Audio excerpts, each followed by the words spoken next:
Thank you, AP Choir, Director Mr. Bieber. Students, staff members, community members, and our special guests, veterans, and your spouses, we welcome you to Appleton-Parkersburg High School. This truly is a special morning for us and a day that we enjoy each and every year when we have the opportunity to honor our veterans and those heroes in our own community who are willing to serve our country.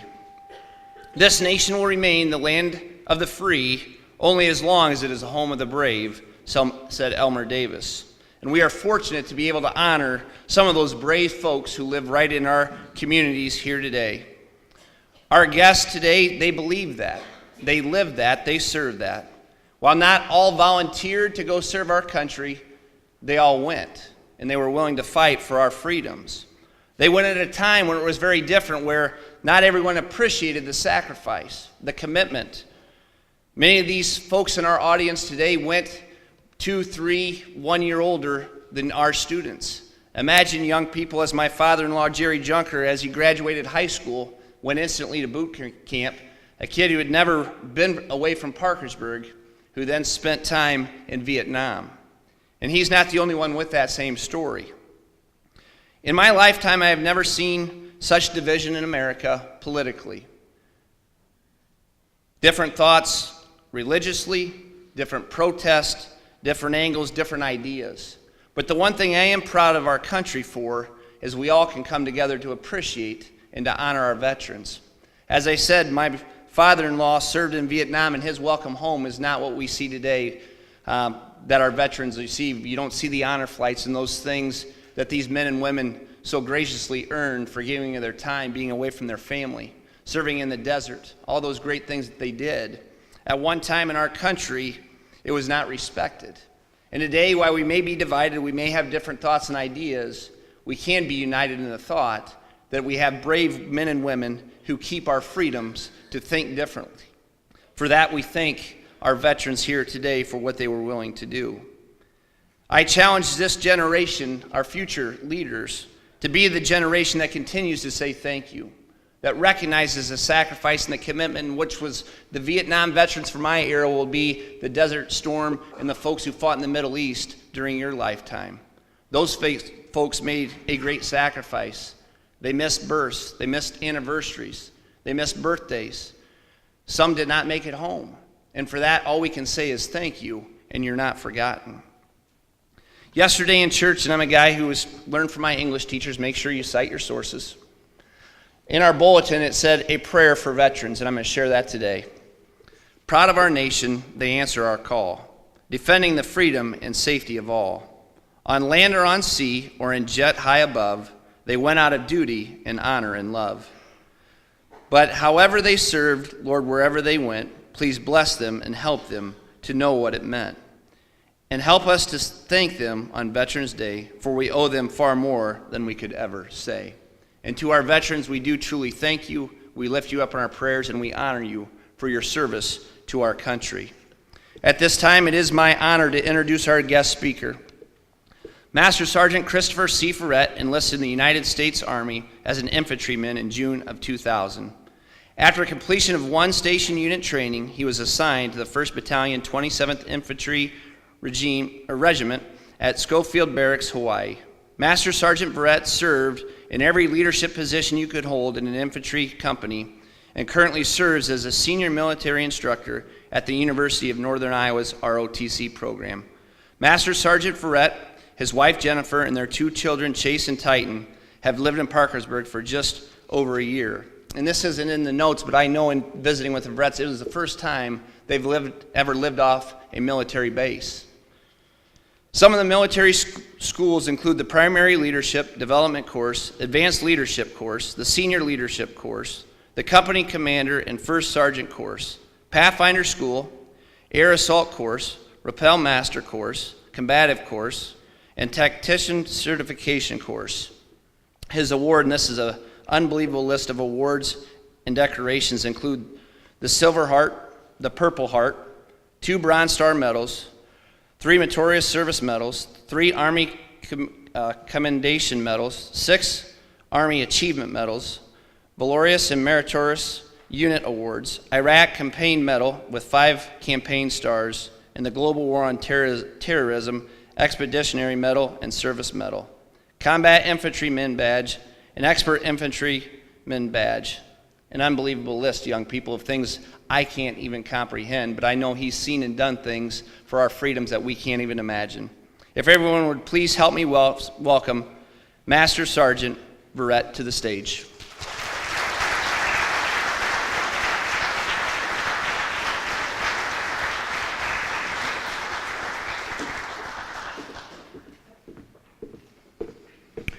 All right, good morning.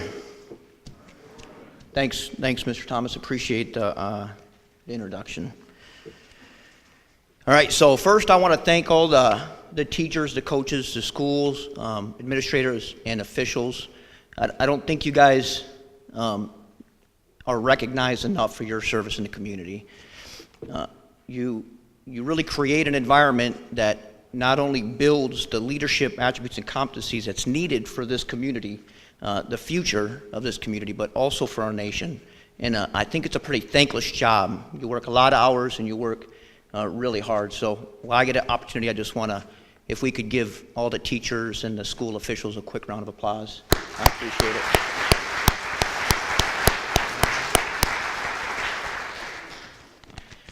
All right, so I'm a little nervous standing up here.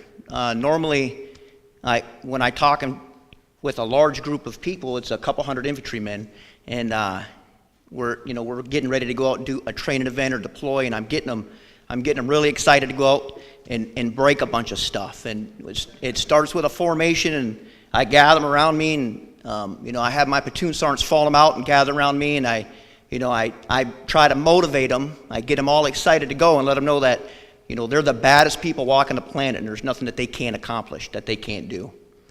On the flip side of that, it's when we come back from those training events or from those deployments, and we get out in our long weekends, our first weekends back, and again we hold a formation, and I have my platoon sergeants and my platoon leader standing out there, and me and my company commander, we gather them in a group around us, and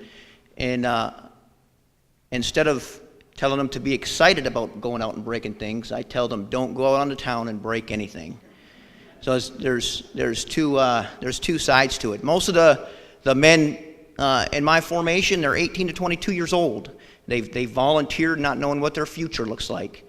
And if you can imagine a bunch of 18 to 22-year-olds that you lock them in a box and you make them lift weights and you make them run, and it's a whole bunch of testosterone, and you come back from a deployment for 15 months or so and then just cut them loose in the town, it can be a little bit dangerous. So we try to keep it toned down. So we call that a safety brief. And normally it starts out pretty simple, right? I started out by saying, hey, look, man, if you're not 21, don't get caught drinking. If you are 21, don't drink and drive. And it goes on and on and on, and it just outlines the things that you don't do as a soldier, things that you don't violate as a soldier. And I know it sounds silly that you have to tell grown men and women that, but like I said, they're 18 to 22 years old. They've been cooped up, and now we're cutting them loose. Imagine taking the football team and the basketball team and all the sports teams and then putting them in this building for a couple months at a time and then just letting them loose. They'd probably cause a little bit of trouble. So I go on, and the last thing I tell them about this during the safety brief is, if you need anything, make sure that you call me. It doesn't matter what it is. You can call me. It doesn't matter if you need a ride, if you drank too much at the bar. It doesn't matter if you got hurt. It doesn't matter if you got in a fight with your loved one. Give me a call, and then we can figure it out. So these men know that that's the truth, that they can absolutely depend on me, that they can trust me. And I would do anything that I could. I would do anything that I could to help them out. But again, there's always that one person that messes up. So no matter the threat of I take their time away, I take their money away from them, or the threat of physical pain, they still manage to mess it up. People are a lot like animals. I tell them every weekend, don't go out and get yourself in trouble. But people learn the same way that dogs do. It's either mindless repetition or blunt trauma. Sometimes blunt trauma is a little bit more effective.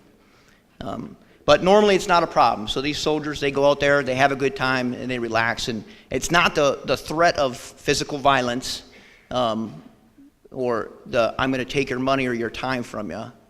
It's the thought of letting the team down. It's the thought of disgracing their unit, disgracing where they're from. If a young man from Parkersburg went out and got himself in trouble, how would he feel about how he made his community look? That's how these soldiers feel. They know what it's like to be a member of a team. These veterans have served on the greatest team possible, whether it's the Army, Navy, Marine Corps, Air Force. It doesn't matter what it is.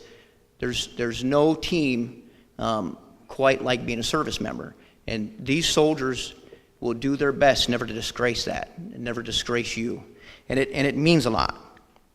It really does. So they know that they're expected to uphold a certain level of values. So values are super important in the service. And all branches of service are expected to live up to these values. And you can depend on that from veterans. These group of men and women have went out there and they've seen and done things, whether it was deployed or just training. You know that you can depend on these veterans in your community to live up to these values. So in the Army, we describe these values with leadership. It's the acronym, leadership. And the Army loves acronyms, right? It makes it easier to remember things for us infantry guys. If we don't math well and we don't remember things well. So if you put it in an acronym, it helps us out a little bit.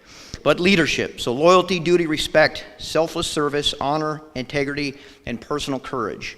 So those are the Army, the core Army values. And those values are common across the force. They may just describe them a little bit different. But that's the minimum standard that you'll have to be a veteran. And you can depend on veterans to always live up to those values. So loyalty means something. Loyalty means something to me. So the definition of loyalty is to be loyal with those with whom you serve, your senior peers and your subordinates alike. And the most important aspect of that are your subordinates. It's who you're taking care of. And that also applies to the veteran community. It's to bear true faith and allegiance to the Constitution, the Army and your unit, and the people of the United States. So all these veterans out here, they just didn't serve themselves. It wasn't a part-time thing. They didn't do it for selfish reasons. They went out there to serve the people of the United States, this great country. And it's good to recognize that. Respect. You treat others as they should be treated. And you earn the respect of others. So I can walk into a military installation, and because of the rank that I hold, I'm automatically going to gain respect. They're going to respect that rank. However, it's the way that I treat people, I will earn their respect as a man, as a leader. And that's very important in life to remember that. You have to earn someone's respect. Selfless service. It's the welfare of the nation, the Army, and your subordinates above your own. If you're a leader in any organization, this should ring true, whether it's on the basketball team, the football team, the track team, whether you're a member of the band. If you're a leader in an organization, it takes selfless service to be that leader. You're a servant to your subordinates and that unit that you're a member of. And that's very important to understand that. And every veteran sitting here understands that. They've done that. Honor. Live up to the Army values. Don't ever violate your honor for anybody. Integrity. You do what is right legally and morally, and you do it when no one is watching. It shouldn't be a thought. You choose the hard right over the easy wrong. And you can depend on veterans to do that when the chips are down. Personal courage. Personal courage. Everybody knows what courage is. So there's two definitions of courage. So we have physical courage. Physical courage is to do something even in the fear of physical pain or death, right? I may get hurt. And then there's moral courage. Moral courage is doing what's right no matter what your friends or your peers are doing. You have the moral courage to stand up for something that's right. And for a lot of people, that's harder to do. It's harder to have the moral courage to stand up for someone or to stand up for what you believe is right. There's a whole bunch of people that can go out there and fight it out, but they won't have the moral courage to do what is right. Physical courage is easy. I expect courage on the battlefield from my leaders to the point of valor. That's an expectation. I also expect them to morally take the high ground and to do what morally is right. So everybody has their own definition of these, but these are mine, and these are the ones that I try to live with. And these are what the veteran community try to live with. The veterans have sacrificed a lot, whether it's in peacetime or wartime. They have volunteered to serve, to live those values, and to give up some of their rights as citizens. Believe it or not, when you raise your right hand, you lose a little bit of rights that we were born with. We lose some things. We're unable to do things, and we're willing to do that. And we don't do it. The veterans sitting here didn't do it for themselves. They did it for the American people, and they did it for this country. Now, some of the veterans here were drafted. 90% of the people that were drafted chose to go. It was the right thing to do. It was just like volunteering. And that says a lot. Canada's not that far away. Some of the veterans here that were drafted just could have headed north, but they chose to do the hard right over the easy wrong and go defend their country. And that means a lot. So you can expect sacrifice from your service members. This year's force, today's force, is an all-volunteer force. And it's the most lethal force. This is the most lethal fighting force this world has ever seen. And it's because of the dedication, and it's because of the service and the commitment of the people in this country.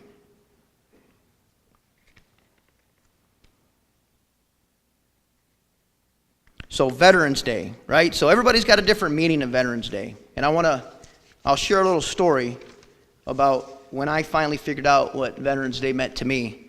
But first, I just want to ask somebody in the audience, Veterans Day, what Veterans Day means to them. Can anybody explain what Veterans Day means? What do you got, bud, sitting over here?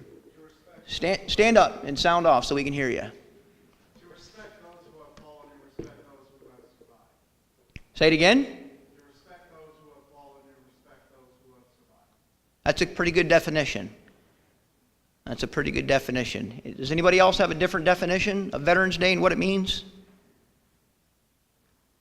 I'm sure there's a few, but no one likes to talk in front of groups, and that's understandable. So do we know where Veterans Day started? Why Veterans Day started? What it was called? Does anybody have an answer for that? Armistice Day, right. And when was it first celebrated? 1980 is when the armistice with Germany was signed. That's correct. 1919 was the first year that it was recognized. And it stayed Armistice Day for years and years until the mid-40s after World War II. And then they realized that they needed to change it to Veterans Day. World War I was supposed to be the war to end all wars. But unfortunately, as we see today, that's not the case. So they wanted to change it to Veterans Day to honor all veterans, not just World War I veterans, but World War II veterans and future veterans. Now, it was put on November 11th because that's the day that the armistice was signed. It was signed on the 11th hour of the 11th day of the 11th month. And there's many of our allied countries that recognize that still today. They call it Remembrance Day or Armistice Day as well. And they'll take a moment of silence at 11 o'clock on November 11th just to honor all serving veterans, past and present. And it's pretty significant. It's pretty significant. So the date went back and forth. They moved it around a little bit until the mid-'70s. Like Mr. Thomas was saying, the nation was a little turmoil in the 70s, and they finally nailed it back down to November 11th, the original date. And kind of like what we did with Veterans Day, I was kind of the same way as a young soldier on what it really meant to me, what Veterans Day meant to me. I was freshly back from Iraq, a deployment to Iraq. I was a young staff sergeant. Young platoon sergeant. I was too young to be a platoon sergeant, but the Army said, hey, guess what? You get to be a platoon sergeant.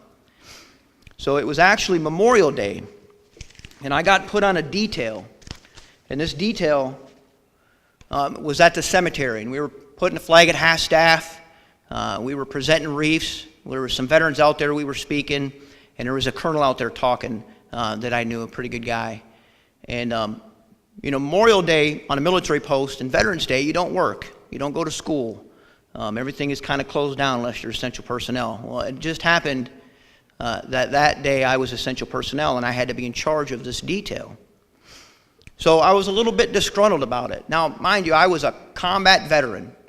I just got back from an Iraq deployment. I knew what it was, what I thought it meant to be a veteran at this time.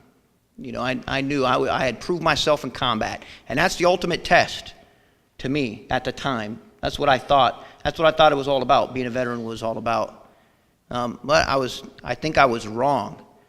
So I'm a little disgruntled because I'm not at home with my wife and children barbecuing. I'm not at the neighbor's house. I'm not playing basketball. We were in Hawaii, 75 degrees, sun is shining.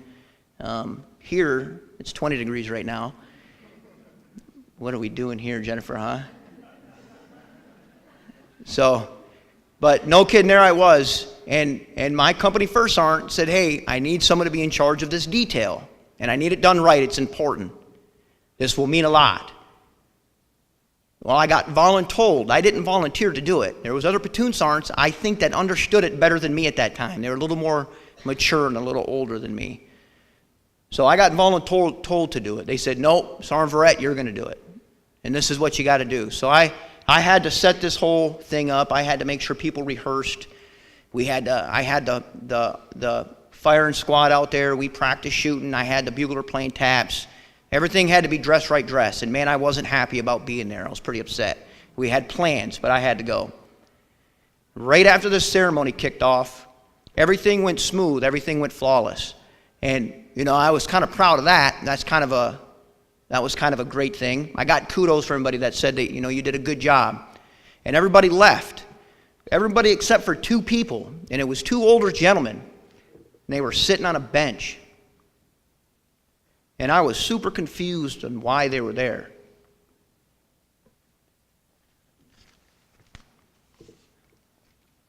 So I went and spoke to them, and it was two Vietnam veterans. And these soldiers, they couldn't leave. And I couldn't figure out why they were there. It didn't make a bit of difference. But we were all for it. They should have been at the house with their wives. But here's these two old soldiers sitting there on a bench talking with each other. So I went over there. I wasn't in my dress uniform. I was in my ACUs. Oh, I'm sorry, my BDUs at the time. I wasn't in this fancy uniform. I just sat down and started talking. Hey, what are you guys doing here? And they were reflecting. Their whole purpose in life for that day was to remember, it was Memorial Day, was to remember their friends that paid the ultimate sacrifice. To remember the ones that were killed in combat, that died to their left and to their right. And then I realized how selfish I was. Just 30 minutes earlier, I was super upset for being there.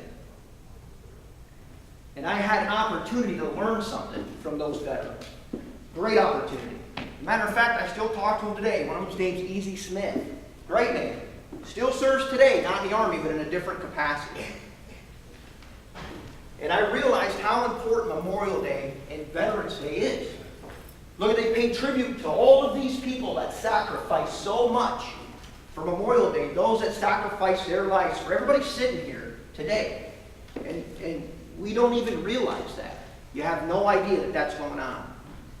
Veterans Day is all those that have volunteered or were voluntold to go and serve. The past, the present, and the future. Some of you sitting here today will serve your country. And it's an honorable thing. And we take one day out of the year, Veterans Day, to honor them and recognize that sacrifice that they're willing to make. Whether they deploy or not, it's the fact. It's the fact that they're willing to. It's the fact that they're willing to show selfless service for their country. For everybody sitting here today. And that means a lot to me as a veteran. And I was a little bit ashamed of myself that it took me that long to realize the importance of it. But I'll never forget how important it is now. Ever will I forget that. And I hope you don't either. It's a pretty good definition of Veterans Day. Take one day, you see a veteran, tell them thanks, and realize what they were willing to do for their community, for their nation, and these people. Hey, thank you guys for having me and let me speak. It's been an honor.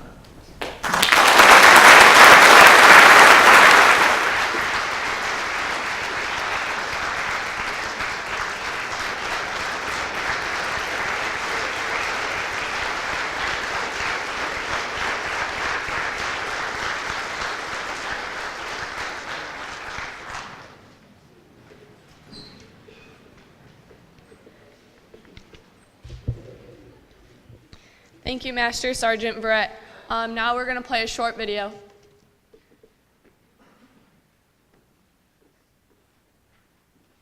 Veterans Day. Veterans Day. Veterans Day. Veterans Day was first called Armistice Day. It was established on November 11th, 1919. This day was the first anniversary of the ending of World War I. Armistice Day was changed to Veterans Day in 1954. Every year on Veterans Day. At exactly 11 a.m. A wreath-laying ceremony is done at the Tomb of the Unknown Soldiers. In the Arlington National Cemetery. Veterans Day honors military veterans. That is, persons who served in the United States Armed Forces. There are more than 21 million veterans in the United States. There are over 9 million veterans over the age of 65. About 1.6 million veterans are women. Some have fallen, And some are here to thank today. Thank you for your service. sacrificing your family time, Your missed holidays, your sleepless nights, and so much more. all for our Freedom. We appreciate all that you have done. So we thank you. Thank you. Thank you. Easy, friend. I thank my brothers and my cousin and many more family members. I'm forever thankful for my dad for serving our country. I thank my uncle. Thank you. Thank you! We thank you If you haven't already, Be sure to thank a veteran personally. for their service to our country, Not just today. but every day.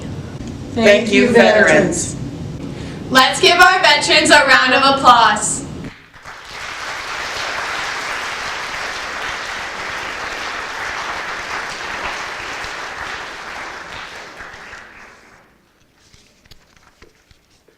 The Noble and the Brave, a Veterans Day tribute. When America had an urgent need, these brave ones raised a hand. No hesitation held them back. They were proud to take a stand. They left their friends and family. They gave up normal life. To serve their country and their God, they plowed into the strife. They fought for freedom and for peace on strange and foreign shores. Some lost new friends, some lost their lives in long and brutal wars. Other veterans answered a call to support the ones who fought. Their country had requirements for the essential skills they brought. We salute every one of them, the noble and the brave, the ones still with us here today, and those who rest in a grave. So here's to our country's heroes. They're a cut above the rest. Let's give the honor that is due to our country's very best.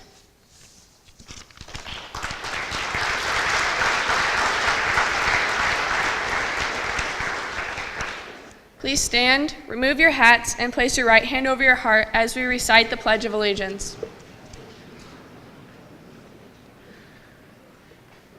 I pledge allegiance to the flag of the United States of America and to the republic for which it stands, one nation, under God, indivisible, with liberty and justice for all.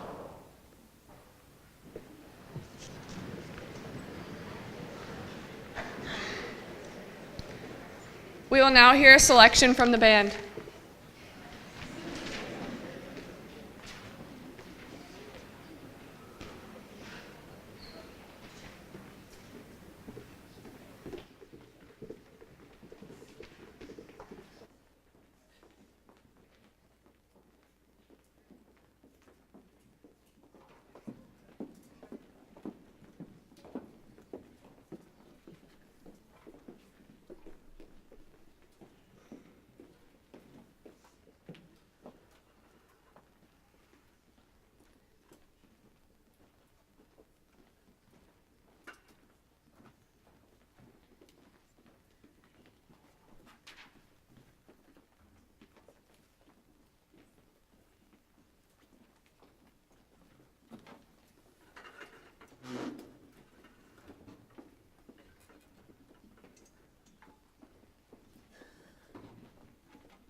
We will now call the roll call.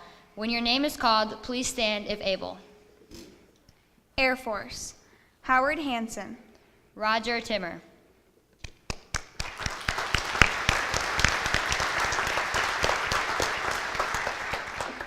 Army, Alan Meyer. Art Jaspers. Bob Nevens. Burdette Anderson. Charles Eachin. Chris Verrett. Clarence Karstens. Dave Mulder. David Gulager. David Scanlon. Delbert Huseman. Delbert Cockworth. Delward Carolus. Denton Eulenhop. Dwayne Anderson. Dwayne Aarons. Dwayne Johnson. Edward Bernards. Irvin Hahn. Herman Luring. John Clausen. Jordan Johnston. Kelly Eachin. Matt Johnston. Paul Hahn. Ralph Moankle. Roland DeGroat. Virgil Lindeman.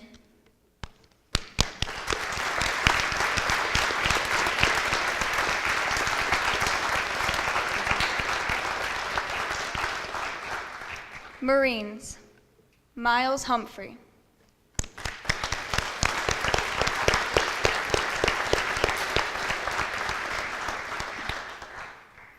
National Guard, Jim Lohr. Patrick Helt.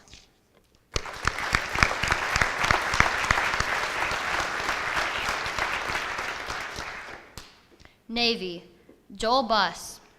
Orville Beckham. Richard Humphrey.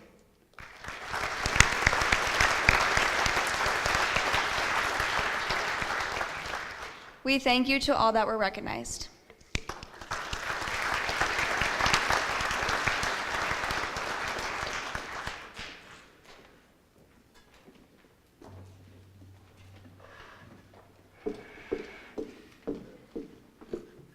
The band will now play the Armed Forces Salute.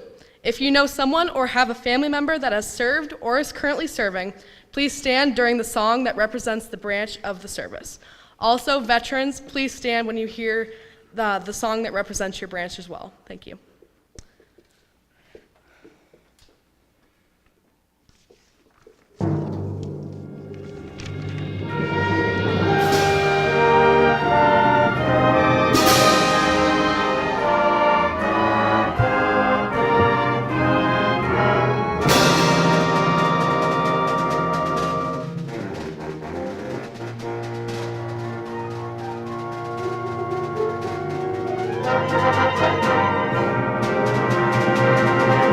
The Army.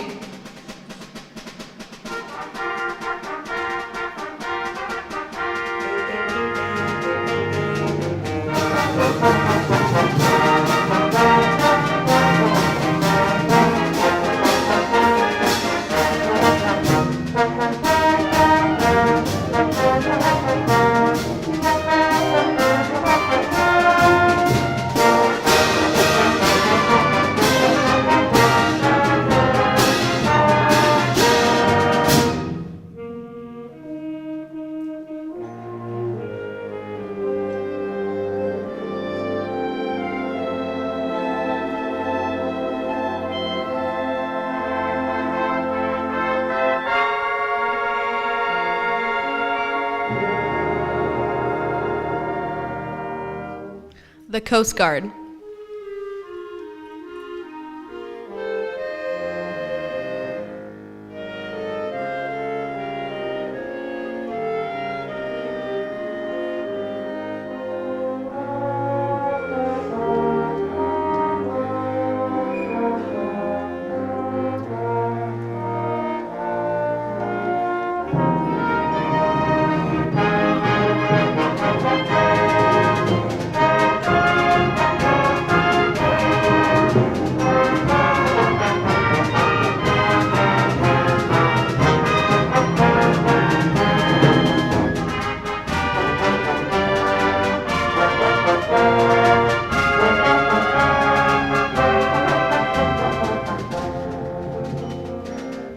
The Marines.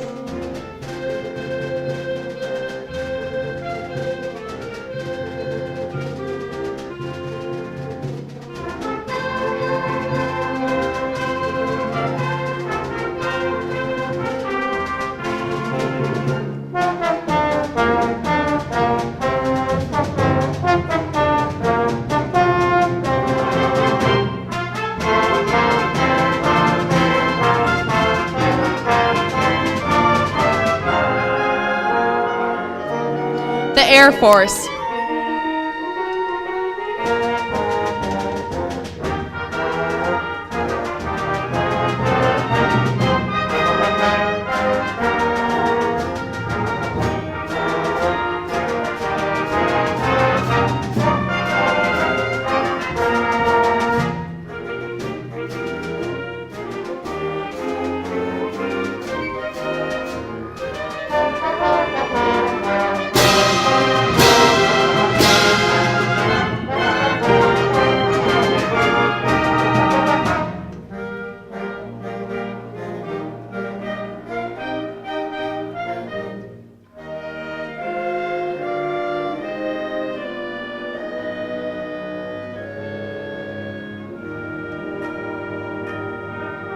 The Navy.